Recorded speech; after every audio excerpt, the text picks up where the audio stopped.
Welcome back to the channel.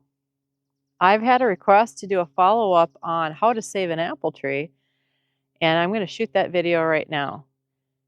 In front of me there are 5 apple trees, the ones that you saw in that original video. It's been 1 year and a couple of months, well 14 months, since I shot that video, and it is time for kind of a follow-up so you can see how they did. They all survived. They have a few different issues, which is kind of just normal. We've had a lot of rain. So if you're interested in this, how to save an apple tree after the bunnies ravage them, stay tuned and I'll go through that right now. So you can see all the growth. This is, I'll call it tree number 1. Here's where I made the cuts. I'll go in and I'm going to do some cleanup in there. But tree number 1, you can see that it survived. It did just fine. Tree number 2. I've got a sucker I need to prune out, but other than that, here's where I made the cut. Here's where I made the cut. And you can see all the growth that I've had. I'm pretty early in the morning, about 9 o'clock in the morning, so the Japanese beetles haven't been back out, but you can see I've got some Japanese beetle damage here, which I'll just simply pull those leaves off. Okay, tree number 2. Tree number 3. Got a couple of weeds in the container. And then this one in particular has got black rot on it, which is a fungus. We've had significant rain. And I simply just sprayed it with some copper fungicide. And we'll see. I have black rot on one of the original apple trees on my property, and it produces just fine. It doesn't create any problems. Again, it's just a fungus. Not ideal, but it is what it is, and I am going to do some pruning on this one as well. And tree number tree number 4, again I got some suckers, so I'll prune those off. Here's where I made that, see if I can get some sun. Here's where I made that cut, a little bit of black rot on there, and I simply hit that with the copper fungicide, and you can see that it's growing. I got some really nice growth on there. And then the last tree is a little bit in the shade. It looks pretty dang healthy. And I'll go on, here's where I made that trim, and I've already shot it with the copper fungicide. That's why it's dark like that. I think they're doing really, really good. So if it's okay with you, I'm going to continue and clean these trees up, and I'm going to attempt the scaffolding for an espalier and make these all espaliered apple trees. First thing I'm going to do is take my clippers, secateurs, whatever you want to call them, and I am going to sterilize them. In this, I'm going to sterilize them. In this blue bottle is rubbing alcohol, and I spray these. I'll just shut off on me. I'm going to spray these really good with rubbing alcohol and make sure they're sterile. I already showed that I do have the fungus issue on some of the trees, so we want to be extra careful. Next thing I'm going to do is I cut off the sucker, because that shouldn't be there.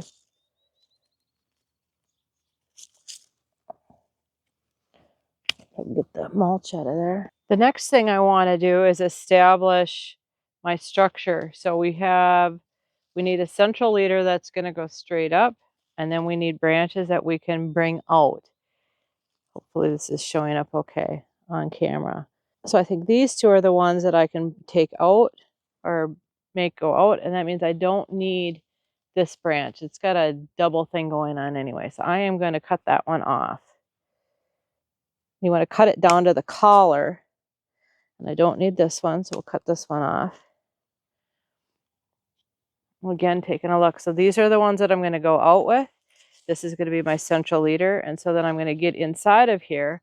I'll bring the camera in a little closer, and I'm going to cut off all of these little ones. Hopefully this is going to show up okay for you. I'm going to pull this out of the way. So this is a little branch that shouldn't be there. I'm going to cut this off. It's kind of a tight cut.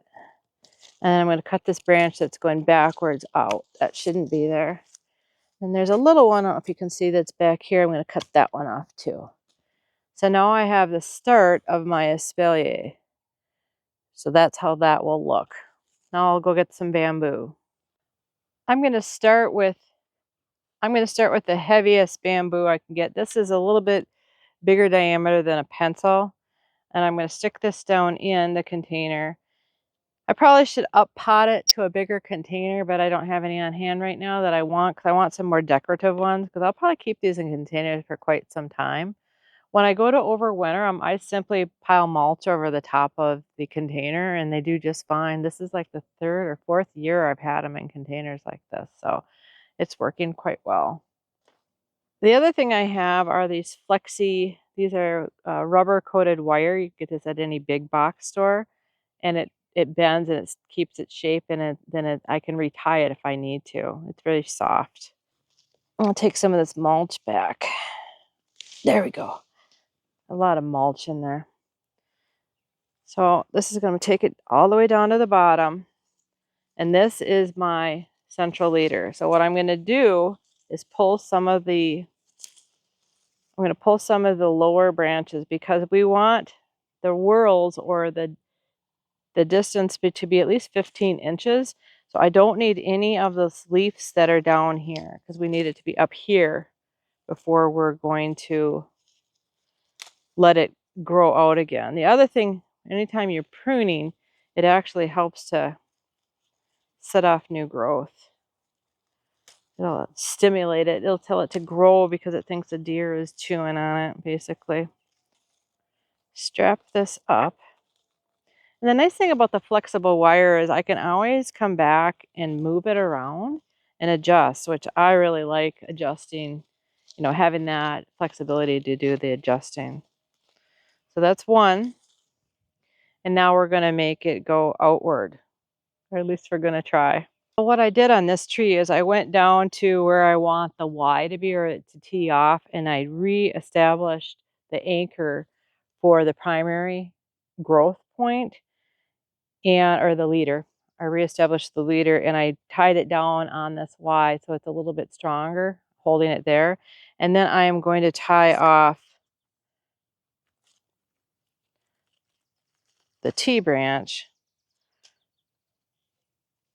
from this lower point, because I really want to try to maintain it if I can, to get it to stay down, which may be a little bit tricky, but we're going to try to do it anyway.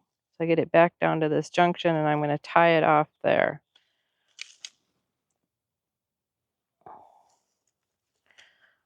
So trying to get it down there, first of all.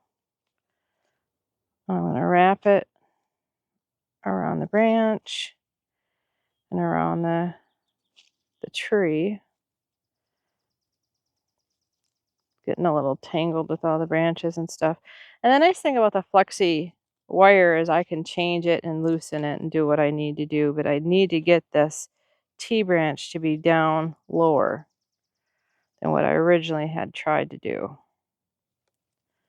So I am going to try to get it to stay down low.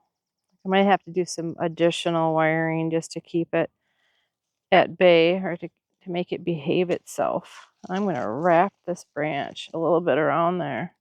There, that looks better. All right, so we're going to tie the longer one first. I'm just going to wrap it a few times and then twist it.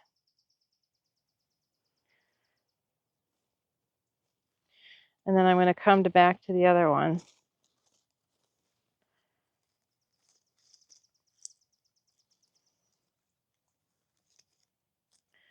And that just looks pretty good, I might have to actually take some string and pull it down and re-anchor it to the main trunk. But for right now, I'm gonna leave it there. And if I need to anchor it, I could actually do a piece of twine and anchor it into the container too, just to try to get it to tame it.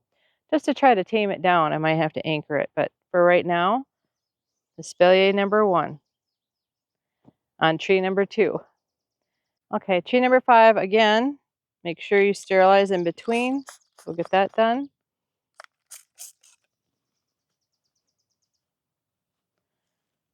I'm going to go after the suckers first. So I'll come in and get these out of here. None of these should be in here. This particular, these were bare root when I originally planted them. And it was just a strange tree. It was elongated. It wasn't a good one for that. But up here, I've got some more suckers. So I'm going to try to eliminate this branch here. Make sure you can see what I'm doing. And then this one doesn't belong either because we want to be at least 15 inches or so off that ground level. Now when I get to this level, I need to make the decision on what my espalier is going to be. So this is going to be my primary, and these branches are nice and limber. So they're going to move nice for me. And that means that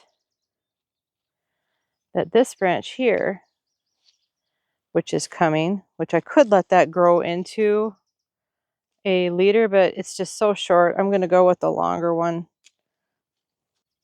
All right, so again, this is a little bit lower, but I am going to put, because this tree is just kittywampus pushed to the back of the container, I'm going to put the bamboo brace on the front side or on the side of this, if I can get past.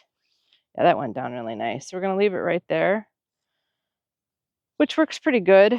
And then I need to get the cross piece in there as well, both wrapped around the bamboo as well as the trunk of the tree. So let's see if I can do that. Maybe I needed a longer piece. Let's give this a try. First, I think we're going to do the leader. This one's going to come out. So this is going to be my leader. So I am going to go on that. But I need to get the leader and the bamboo attached to the main trunk. So it's a little bit tight, but it's still flexible. It's bending really nice for me. I'm going to twisty this on. If I need to reinforce, I can always add another one. And then I'll put a little one here. Make sure it stays for my central leader.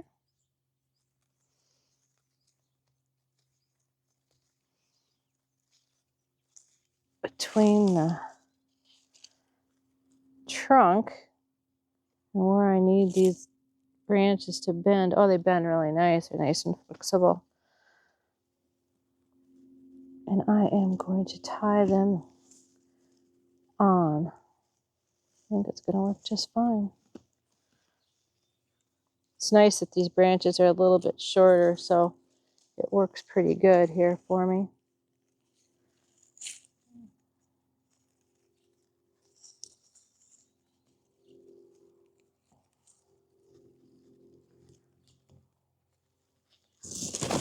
Number one.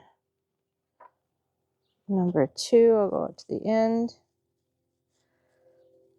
This is the time of year, too, that if you're doing apples, you should be doing a summer pruning, which helps set the fruit spurs for the following year. So I think what I'm going to do is come in and I'm going to remove some of the leaves on this, get it kind of cleared out, and then it will help to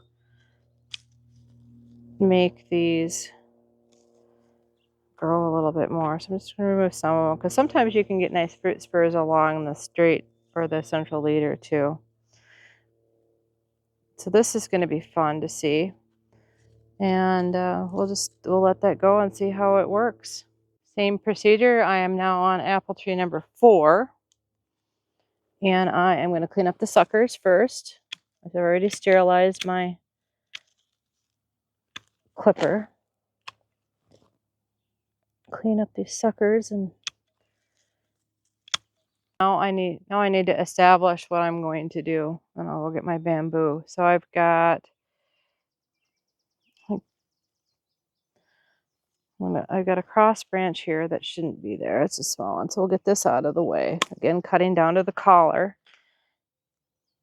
This is pretty strong. I really like the way this one looks, so I think I'm going to use these two. And one thing I'd like to mention is if you're ever working by yourself and you have heavy pots, get yourself one of these big hand trucks to help move stuff around. It's just perfect. So you can simply shimmy your containers on there without having to really lift them too much. You can roll them on or whatever you need to do. And then it will easily roll wherever you want it. It's a wonderful thing. I'm just going to adjust this one down here a little bit because I need to make room for all the rest of these trees. Because this one has a pretty strong central leader kind of standing on its own, I'm going to leave it be. And then I am going to use twine to pull these down. So I found I always have these S-hooks. See these S-hooks? I always have these S-hooks on hand. And I'm going to simply wrap the twine around and I'm going to have it grab onto the edge of the container. It should work pretty well. First thing I'm going to do is I'm going to make a loop on the twine. It's a simple knot.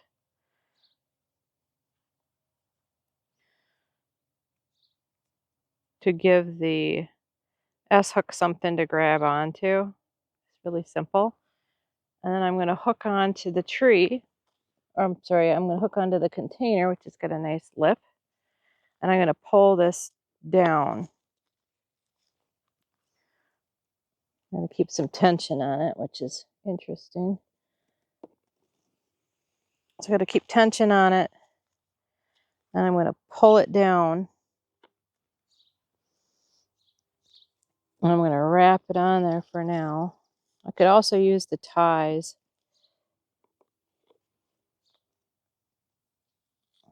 I just need it to stay for a while. And then I'll come back once this is bent. Once this is bent and it's staying out, then I can re-establish a bamboo crossbar on it. But for right now, I really need to do this to get it to bend. I'm not going to leave it on there all winter, so by fall I'm hoping to have enough tension on it that it will stay.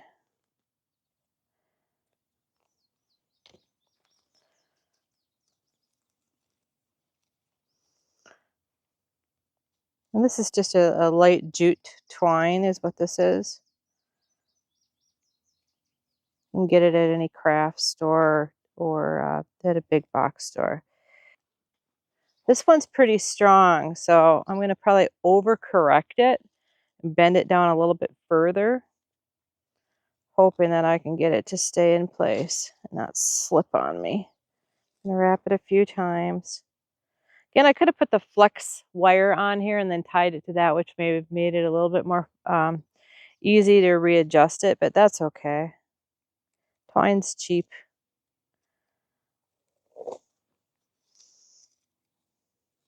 I'm just kind of on the go trying to get it to stay. So hopefully that stays. So this one for now to me is done. The central leader is nice. It's going straight. It's on the right side of the tree. I may come back at some time and cut the old central leader off and make it a little bit shorter. But for right now, I'm going to leave it be. The other thing that I'm going to do, because this one is a little bit longer, I am going to cut just these tips to hopefully set some fruit spurs along this length. I'm just going to cut off. So this year's growth, we've got maybe a few inches, but I'm going to cut off maybe 2 inches on this one. I'll see how far this growth went on this one for this year's growth. And I'm just going to cut it back a little bit. Again, I'll pick up all my scraps later. This central leader is 36 inches long, and I really want my next roll to be about 18 inches. So I'm actually going to cut this off about halfway, maybe about less. And my hope, I'm going to look for fruit spurs, and I'm going to try to bring the camera in and show you what I'm going to do. That when I cut this, it's going to make these side branches take off and create the next lateral branches, which is kind of fun to do. So I'm going to zoom the camera in so you can see exactly what I see. All right, I've zoomed the camera in, and what we're looking at is this little leaf node and this little leaf node. And when I cut, I'm going to cut just above it. It's going to create growth hormone to make these lateral branches come out. So again, sterile pruner. I'm above the leaf node and boom. So what will happen is this one will take off now, probably next year, probably next spring. We'll see. It may take off still this year and create side shoots to growth, or these that are already here may tend to go. That's fine too. There'll be a primary leader that will come up later on anyway. You can see it may be that these two underneath here end up taking off, but I'm hoping it's these two because they're much closer together and it'll take off on me, which is perfect. So I'm going to call this one done for now, and yeah, we'll have to wait till next year, see how it turns out.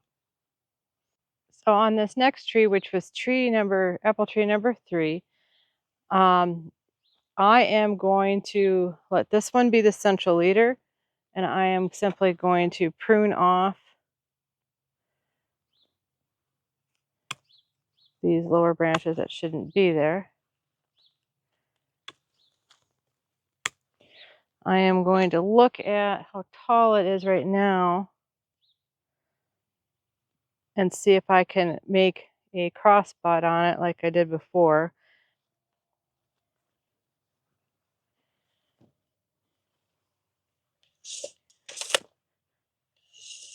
Let's see how tall this is. I really want, it's about 26 inches, so I could just simply nip the terminal growth on it a little bit. So the same thing as I'm going to be looking for where I can prune it, and I'm going to stay close to the top. So we got some new growth on this tree. I am going to look for buds, lateral buds that are pointing in that direction. Let's see if I can find that. I think these two are the ones. So I'm going to nip this one right there as well, and hopefully those start taking off, and then typically you get another one that will go north on you as well. And then on this branch, we got a lot of new growth, but I am going to cut that back as well, which is what, again, they call a summer pruning. And just going to nip it back a little bit, the twine method, and pull these down, because I think that's just going to be simpler. All right, so this is my last tree, and it's a little bit tricky. I've got crazy growth everywhere. So I think I'm going to let these two branches be the first set of lateral branches on the tree and for my structure. And then I've got so many branches in here, but this is one really strong central leader. They're a little bit offset, which I don't prefer, but for right now, we'll do it. We can always change our mind and cut them, and as the tree continues to establish itself. So what I want to do is get rid of the stuff that I know I don't need. So this one I do not need, so we're going to cut this one off. First whirl. Here's some extra little things that can go. And then I got to deal with this crazy stuff. So I'm going to bring the camera on the other side so you can see what I'm seeing. I'm going to hand hold the camera so I can get in here. So I've got all this extra growth in here. And even though this one technically should be the central leader, this one is so strong and I have a hard time letting it go. And we need to be much more above this before I do the next. We need to be much taller than this before I do the next whirl. So I think I'm going to allow this to be the new central leader, even though it's about 4 inches below, because I can always recut this. And I'm going to remove all of these. So it's just going to be a quick snip. And a snip. And then I'll get on the other side. And I'll get on this side and I'll cut this one off to it. Again, down to the collar, so you want it to be pretty flush. So here's a final recap. So this is tree number 1. So what I decided to do is use the central leader that was already growing there. And then I tied the branches down, the side branches. This is tree number 2, where I use the bamboo to try to straighten it out. And we'll see how that works. And I also have tied it down to make sure that it's anchored really well. And then tree number 3 was the one with some pretty bad black rot. Again, sprayed it with the copper fungicide. I think it'll be fine. And then I tied the side branches down, letting the central leader just kind of take off. It'll be interesting to see if the black rot continues up. Hopefully not. And then this is tree number 4. Again, I tied the side branches down and I cut the central leader off to try to create some side shoots for the next side branching. And then tree number 5, same thing. I did the tree number 5, I tied it off. And then this one, I let the terminal growth kind of be. So it's going to be interesting to see what happens there. So I didn't cut it off to try to create an additional set of side branching. So this has been a really fun project, and hopefully it was helpful to you, not only for how to save an apple tree if a rabbit happens to girdle it high enough up where you can cut it off and get it to regrow, but also to see how the start of Espalier looks, or Espalier, depending on how you want to pronounce that. There were a lot of different challenges, as you could see, because all the trees were a little bit different. Nature, of course, is imperfect. So it's going to be fun to follow this and see how it goes. Again, this is year 2 since the girdling, and next year will be really good to see how our growth works based upon the cuts that I made. This variety of apple is Honeycrisp, created at the University of Minnesota, and it's one of the better apples if you haven't tried it. It's very, very tasty and crunchy. My intention is to leave these apple trees in containers as long as possible. I'll probably up pot them next year. I'm probably going to pull this mulch back and give it some fresh compost, just to make sure that it's got some good energy to make it through the winter and to set on that new growth that we wanted to do. What I really want to see it do is put on the growth spurs. Now, typically an apple tree might have to be 5 years old, 3 to 5 years. Typically an apple tree may have to be 3 to 5 years in order to set fruit spurs. For right now, I didn't see any this year, but the trees are still pretty stressed. We also had a lot of rain this year, which is really not good when you're growing in containers. If this video is helpful, give us a thumbs up so YouTube knows to share this content with others. Also consider subscribing so you don't miss any of our other great videos. If you like how-to videos, check this playlist next. Thanks for stopping by. Have a great day.